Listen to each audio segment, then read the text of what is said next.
What's up, everybody? My name is Los and I'm here with a special guest. Today we are talking about how to leverage Instagram in 2019 to actually make money. See, the thing about Instagram is everybody's teaching you how to grow, but not a lot of people are actually showing you how to make money. So I brought one of my friends, Ryan McGinn, along to talk to you guys, and we can have a conversation here back and forth on what we're both doing to leverage Instagram and what we plan to do moving forward. To leverage Instagram and YouTube and really the whole social platform game here in 2019. What's up, dude? What's up, man? How are you? I'm great. Thanks for having me up here. So, talk to everybody a little bit about just kind of what you do, who you are, how the whole vibe goes on how you've created kind of like your business nowadays. Well, I started a long time. I've been an internet OG, I guess. I mean, I think I've met you probably 6 years ago, maybe now. 6 or 7. I think we were actually clubbing in Orlando one night, and we Yeah. actually like bonded over fashion and style. So Yeah. always good to keep the interest the same for future when you're building your Instagram. Keep your interest. People like to be in common with each other. But at that time, I was really crushing it with SEO. They were called sniper sites back then. I had like 700 of those things. Ranking in Google for all these like long-tailed terms. I was casually making anywhere from $300 to $1,000 to sometimes $2,000 a day off pure organic traffic, and the whole plan was to scale this business to take it to like sell it for like $1 million and cash out, sell the whole network. That was like my big dream, and I was going to try to do that. And I thought if I had 1,000 sites, I would get that dream. Well, Google Panda update happened around 700 sites, and I lost everything pretty much overnight. I mean, I say lose, but I didn't really have anything other than a hobby and a way to make money. So when that happened, I just got really depressed and started drinking my face off. And Feel you. broke up with my current girlfriend, the girl I was with at the time. We were together like 2 years prior to that. I was just kind of a degenerate mess. And little backstory, I was a professional BMX racer, and I originally got online teaching BMXers how to get faster on their bikes. I created the first BMX training DVD. There's since been a lot of people put them out. I don't think any of them have ever been successful because the market just isn't big enough. Yeah. But I learned some lessons from that. That transitioned to the affiliate stuff. And I only found out about affiliate stuff from going to networking events and talking to people and surrounding myself with people of better opportunity, I guess you could say. Yeah. And when I was in my little dark depression drinking every night, I realized that my image and wardrobe and what I was presenting did not match my intelligence level and what I was trying to portray. Yeah. So I basically found fashion and style. I was like, I need to, and I was convinced that my girlfriend broke up with me because she wanted to be with a guy that wore a suit all the time. We tell ourselves some dumb shit in our heads to make ourselves happy. But I went out, spent all my what I had left was like $2,000. I redid my whole wardrobe. I slept on an air mattress. Didn't give a shit about anything else except for going out every night and wearing my new clothes and looking cool to try to impress all the people that are now seeing me single with the girlfriend that I used to have. So stupid when you look back on it. But what I started to realize is people actually really did take an impression on how you look, and like first impressions do matter. I started getting invited to better opportunities and parties and meeting like the owners of restaurants and the owners and getting very well connected locally. And that led to me doing a couple like personal styles things for a couple of my friends. One of those friends has since gone on to Wall Street, and he's making over $1 million a year. He's really successful. But I remember when he was a scrub wearing board shorts all the time. So I started doing that, and I was like, well, the marketing in me started coming up. I was like, I can make a digital product. We put this shit online. I'll start making YouTube videos, and I'm going to sell the fuck out of this thing, and that's exactly what I did. I built up a YouTube channel from 0 to close to 30,000 subscribers now. I stopped doing style and fashion at around 22, 23,000 subscribers on YouTube, but I created tons of digital products in that space, and I really just got burnt out on teaching grown men how to dress. I was signed with agencies, did deals with like Neutrogena, Aquavelva, Gillette, Dollar Shave Club, Thursday Boots. Like I was in talks to do stuff with like major companies, and YouTube algorithm did something weird, and then cuss words were no longer something you could do anymore. Yeah. But it affected all of my videos, and really I woke up one night, and at the time I have like probably 500 or 600 videos on there, and like half of them were demonetized. And I was like, and for YouTube term, that's like means you don't make any money from those videos. But in the longer scheme of things, YouTube was no longer showing those videos organically. Yeah. So I lost again, like the SEO bug kind of bit me, and I was losing organic traffic. So I since turned to Instagram when that happened, and I was like, I really need to reinvent myself for like what I feel is like my true passion, and style and fashion is. I just felt like it's like you, like we were talking, like I feel like you should just always know you should dress well. I don't feel like I should have especially to if you like it, like it doesn't, like I'll be 75 years old and I'll be like, yo, that's super trendy, I'm gonna buy it. Yeah. That's just me. Like that is my like hunting or my like other passion, right? Like I like dressing nice. Yeah, and so I just didn't want to have to make a YouTube video every single day convincing grown-ass men to look good. Like, I was just like, I can't do this anymore. And I quit. Like, not quit, but I just started transitioning. I went to Instagram and I saw, and I had like 2,000 followers when I started. So I didn't start from scratch, because when you have a bigger YouTube or a decent sized YouTube, you can bleed those people to your other channels. And that was a skill that I learned. So I basically just stopped really doing anything on YouTube, kind of to reassess and reevaluate my life, I guess. I still kept sending daily emails. I was smart enough to build a big email list. I had a lot of customers that were paying me recurring revenues that I built up with the fashion stuff. But I knew most of that was built around fashion, so my time was limited as to the money's going to run out, people are going to cancel, and I'm going to be broke again. Yeah. So I took that, I had about a year, and I was like, I'm just going to provide a shit ton of value on Instagram, and I did that in the form of stories. When stories were, I mean, obviously they're wildly popular now, but 2 years ago-ish, 1.5 years ago, they weren't as popular. They were just kind of new. Yeah. Instagram had just started copying Snapchat, and I followed one guy. I got to give him a shout out. His name is Jesse Driftwood, amazing Instagram and cinematographer, videographer. He got featured on a big YouTuber, Peter McKinnon's channel, about basically vlogging in your stories. And I was like, yo, I could do this. Sounds like a cool way to kind of, because I knew I wanted to brand myself as like a business, marketing, like creator type. Brand. Like, yeah, like I just wanted to be like, look, I have a lot of skill sets. Fashion and style just happens to be one very small skill set. Yeah. You know, so it's like, you know, I know SEO, I know ads, I know how to make content, so I wanted to showcase that. So I was like, well, I'll just start vlogging in my Instagram stories in a more edited cinematic fashion. And that's what I did. I did a video, pretty much a video every single day. I did a 30-day challenge to start, and my account grew like 400 subscribers. But what I noticed was not that it was growing. The DMs and the people talking to me were through the roof, and like the conversations, and like those conversations were leading to me doing consulting services and selling products from just talking to people. So I kept doing it. I did another 30 days. And my account grew like another 500 followers, and the DMs kept coming. The engagement was good. Now, at the time, I was not posting on the feed at all. So this is all from stories. Because I was spending so much creative energy making the best thing I could in the stories, I was just neglecting the feed. Yeah. And I did that for almost 8 months to a year. I made a video almost every single day for a year for Instagram stories. Little 15 to 30 second, like banger, like really edited cinematic, like high energy videos. And I grew my account from 2,000 to 7,500. Wanted to get swipe up, so I always admit to this, so I bought some followers to get myself to 10K. And since the growth hasn't been that great, but the revenue has been amazing. Yeah. Now I sell higher ticket stuff, really helping businesses and brands create content and how to do it rapidly and scale.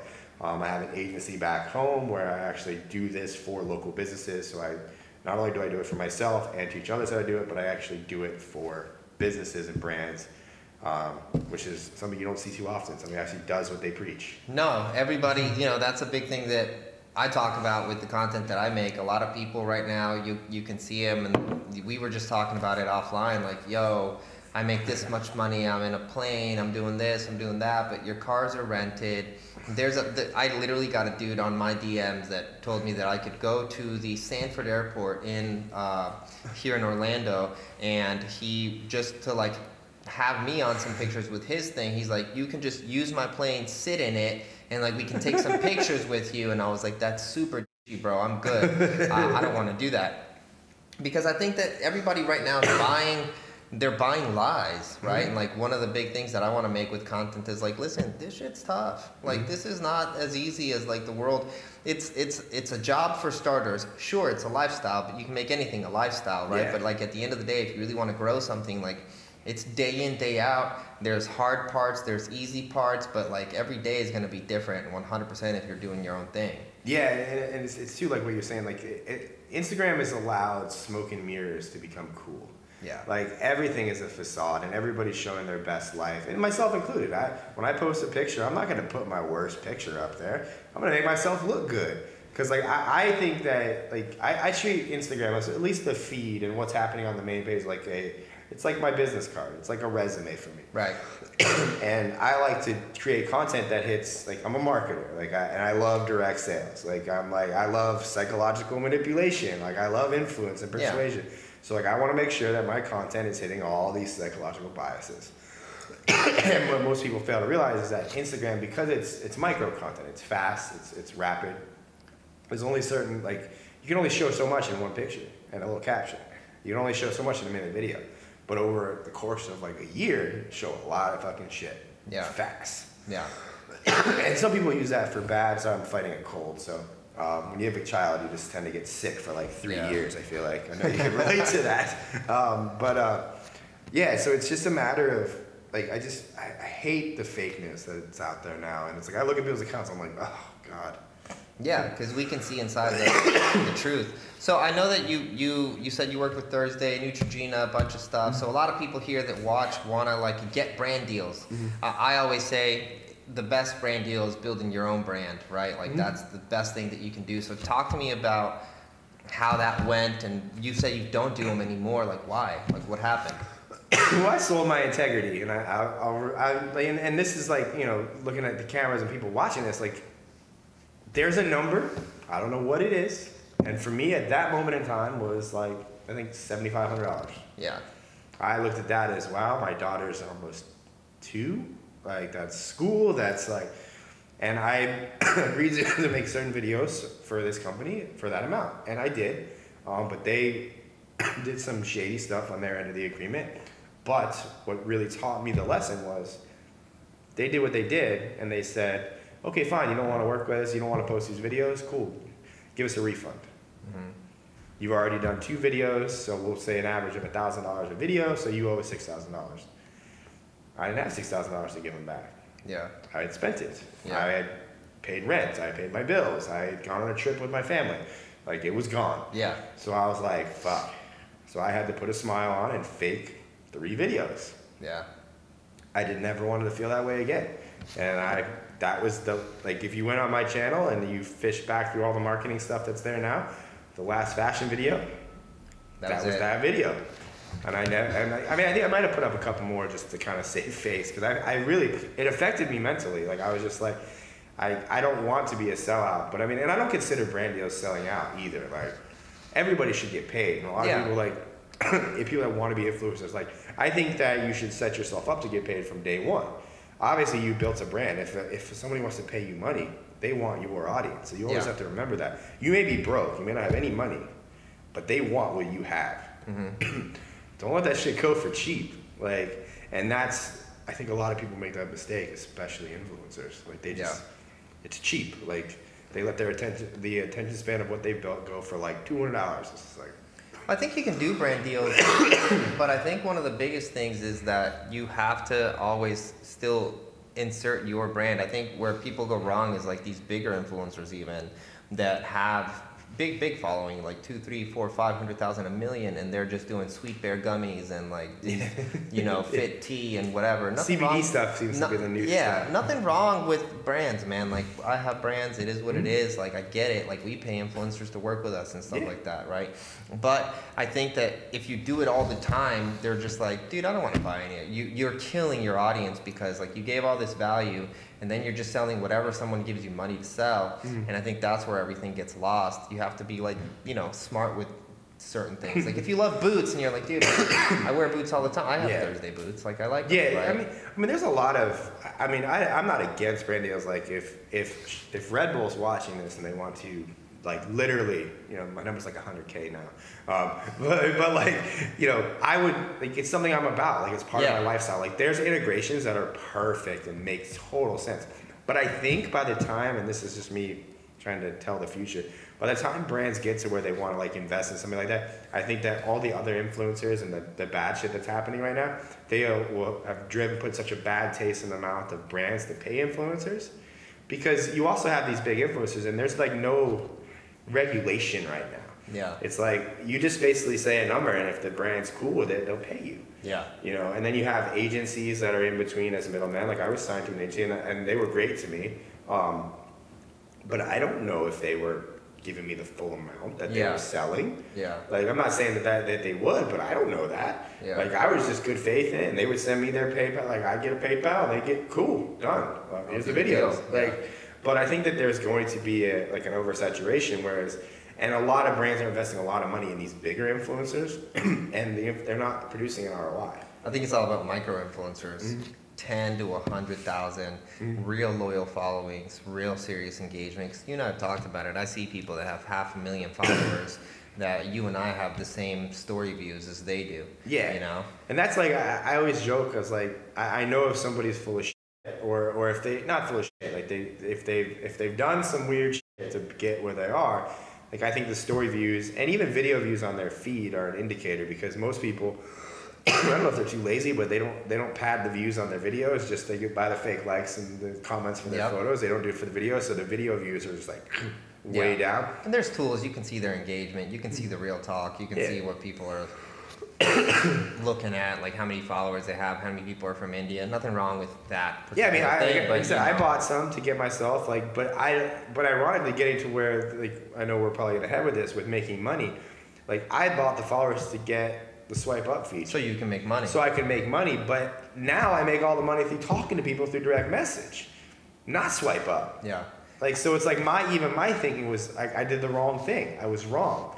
Like, so you're selling products from like 200 to 3,000 on DMs, right? Straight text message conversations for the most part. That's awesome, because most people on Instagram are telling you like, all right, start every right now, 2019, 2020, maybe 2021, but at least these next 2 years and last year is all like, oh, I'm going to teach you how to sell high ticket. I'm going to teach you how to do all this.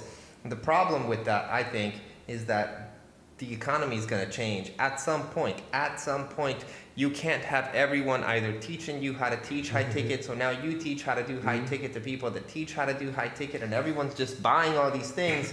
No one's producing really, 5% of those people are like using it to to sell the actual thing.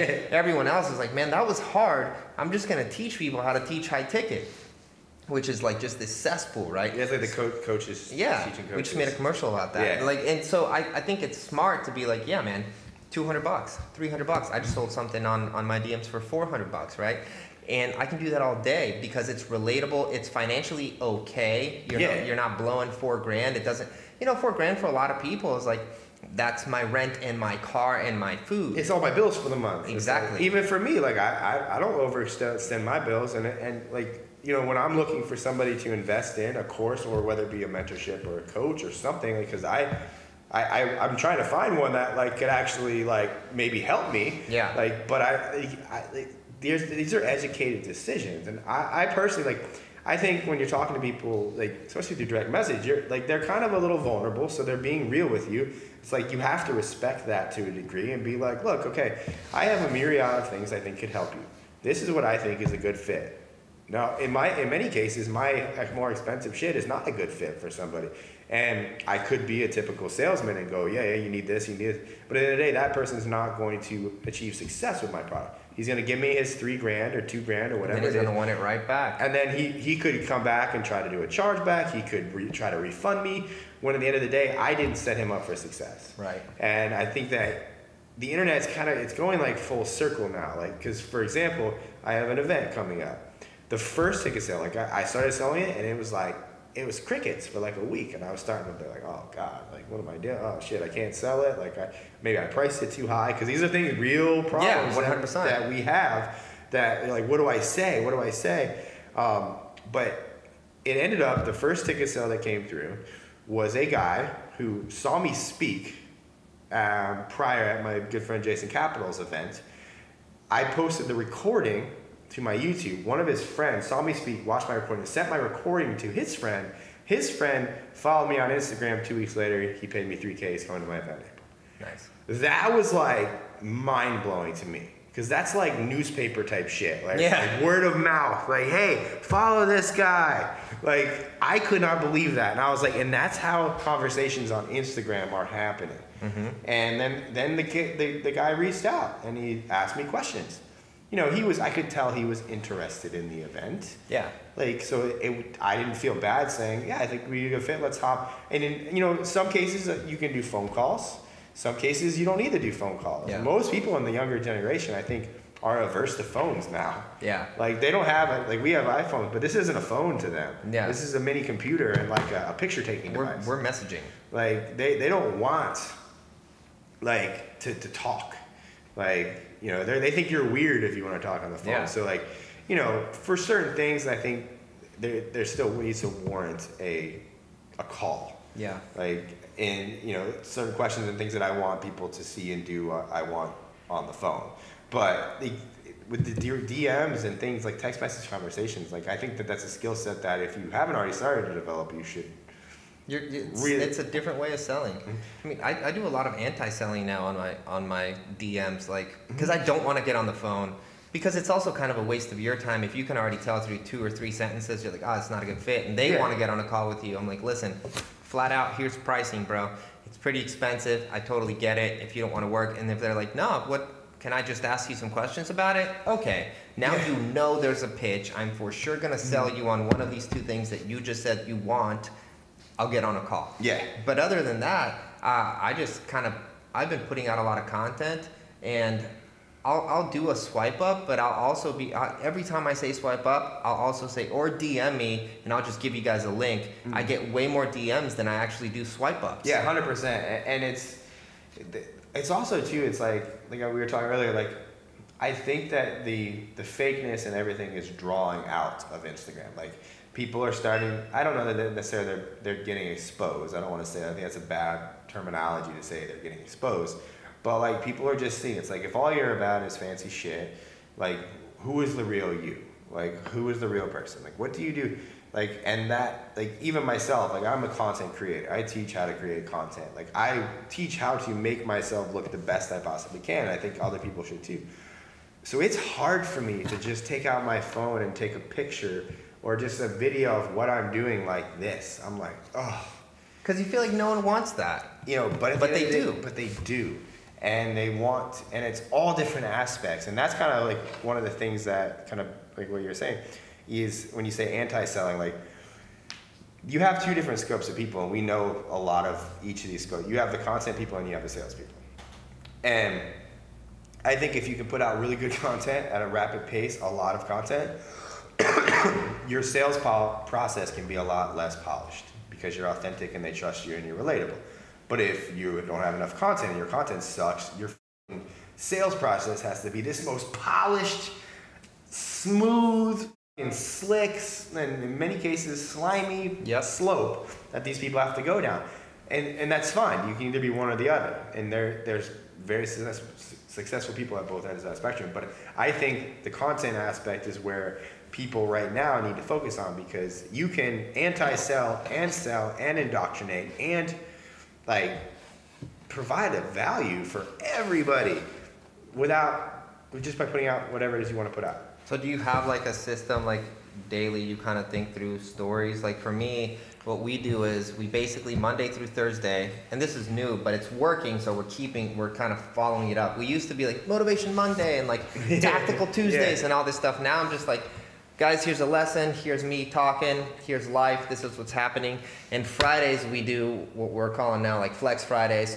Screenshots, hey guys, this is what we did today, this is what's happening, we're doing this is like live right now. If you guys want to learn how to do this, we're doing a workshop. If you guys want to do this in a partnership level, these are the people we partner with. If you want to do this and just like learn it yourself, we have a course. Do whatever you want. I'm gonna head out and keep living my life. And people are like, dude, they just reach back, they're like, dude, I like it, how much? You know, and that's we're just doing that. And if we think less about it, because the more we would think about it, we literally would get less responses. Because it's less polished. And I think that's the hardest part for us. And like, the answer goes, yeah, I mean, my stories, like, another thing people need to understand is, like, you can't do everything at once. No. Like, until you develop, like, a well-oiled machine. And like I'm getting to the point where I have kind of a well-oiled machine, and you have a well-oiled machine going on here. Whereas you can rapidly produce the content for yourself and disperse it to where it needs to go quickly and easily. Yeah. So as you're growing this, you need to focus on one. Like, and if you have like negative, if you have no, like, so you have to think about your feed and your stories as two different entities. Because the feed is what's going to grow your accounts. The story is what's going to indoctrinate, engage, and make people actually influence people. Like that's you. Because if you think about the psychological, it fascinates. It's like somebody opens up their Instagram and they click on your face. Like just think about that. If that was happening in real life, be like, I want to watch what you did today. Yeah. Like the psychological aspect of that, like it's very intimate. It's very personal. It's super voyeuristic. Like, so it's like, what goes on in your stories is what's going to build that bond and trust with the potential customers and buyers that like you can't get with an email list. You can't even get with like YouTube videos. Like it's a different type of behind the scenes. And because it's all filmed in POV for the most part. It's like people think that they're like living your life. So, you know, and it's hard for me to justify like, so I try not to script the stories anymore. But like the feed, like I script the hell out of that as far as like, because I think that's like your first impression. That's like what people see. That's like, hey, who is Los? All right, I see. And really you only have to worry about the last like 12 photos anyways, because nobody's, I mean, you get the diehards that'll go down the rabbit hole and be like, bah, bah, bah, bah. But for the most part, it's like the last 12. You have to start now with no expectation of making money for like 2 years. Like, and if 2 years might even be too soon. Yeah. Because you have to put, it's like investing, like Instagram and YouTube and like, so they're forcing people to invest in content. Right. Like, and that's kind of like, you know, I mean, you do it here, you have an agency, you provide content, like I provide content, I create content for myself. Like, your only asset is like who you are now. And we are living examples of our agencies, right? Like, you are an example because you do it, I do it, and when I take on a client for our agency division, and same with you, people always are like, well, what's my ROI? I legit go, there is no ROI. Yeah, there's no ROI. You're gonna make your money back 100, but if you want to make money, like you're gonna give me X amount of money and you're gonna make that money back this month, let's not do this, because it's not that, dude. I lost money for a year, physically lost the money, knowing that I was gonna be able to make the money back. Now I am making the money back and by more, but I'm probably gonna lose it again because I'm like, all right, cool, I see this. Let's double down again. Reinvest. Let's put money back into that thing and see how big we can go. And a lot of the real players are spending money and losing it because they know they're gaining an audience and attention, and this is the email list. This is the reality of nowadays. And if you don't invest and you don't have that kind of, you either invest with time or you invest with money. If you're smart, you're going to invest with both because it takes time to make these videos, and you better put out the money to get them distributed. I mean, that's the thing too. Like, you got to buy equipment. Like nobody talks about. Like I mean, we're using one of the film right now, but like my camera is like a $2,000 camera. Yeah. Like I was getting by with just a GoPro for a long time, which is a $400 camera. Yeah. And cell phones, you can use cell phones. 100%. I just personally think if you want to take your stuff, the more you grow, the more you grow. And I think that everybody you should come in at a level which is higher than what most people are operating at, so that way you stand out. Yeah. Like that's one thing I don't think, you know, and you can do that in numerous ways. You can do that by production quality of your stuff, or the rapid production of your stuff. So it's like if you don't have the best equipment, just put out a lot of shit. Yeah. Like, and keep showing up. But if you have like good production, you need to do both. So let's end it with 3 quick tips you can give people that are getting started on growing and potentially monetizing their Instagram. First tip would be teach yourself how to edit videos. Like whether that be, there's hundreds, if not thousands of YouTube tutorials to help you do this. But look at the videos being produced on channels that you like. Which if you're a business guy, like look at Grant Cardone, Gary Vee, Ty Lopez, like, you know, you, myself, like all these people those aren't fucking complicated videos. Yeah. They're not hard to make. Yeah. Like anybody can make them. It's a skill set. Teach yourself how to make those. And if you're looking for a really easy to learn program, ScreenFlow if you have a PC, or Camtasia if you have a Mac. That's all you need. That's all I use. Yeah. And like, and then it's, if you can, and use your phone to start, you're going to buy equipment, but eventually you probably want a camera. The second would be to put out like at least 30 days of content. Then look at the content and see what did better.